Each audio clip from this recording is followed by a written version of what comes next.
বন্দ্যোপাধ্যায় ভালো কাজ করেছিল ভোটে, সে ভোটে ভালো কাজ করেছে এটা বলেছে। আমি কখনোই বলিনি যে অভিষেক বন্দ্যোপাধ্যায় চোর নয়, আমি কোনোদিন বলেছি?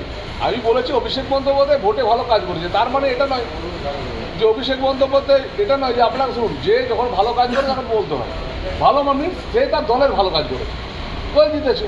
তার মানে অভিষেক বন্দ্যোপাধ্যায় চোর নয়, অভিষেক বন্দ্যোপাধ্যায় কয়লা চুরি করেন, এটা আমি কখনো বলিনি। সেই অভিষেক বন্দ্যোপাধ্যায়কে একটা সময় সরাসরি চ্যালেঞ্জ করেছিল সৌমিত্র। আমি আজও বলছি অভিষেক বন্দ্যোপাধ্যায়কে চ্যালেঞ্জ আমি সারা জীবনে করবো। তৃণমূল কংগ্রেসের বিরুদ্ধে লড়াইটা আমার সবসময় থাকবে, এটা ঠিক ভাবার কোনো কারণ নেই। আপনার চেঁচামেচির পর তৃণমূল কংগ্রেস কি যোগাযোগ করছে?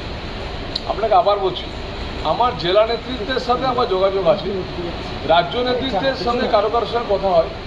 তার মানে এটা নয় যে তৃণমূল কংগ্রেসের আপনার যোগাযোগ।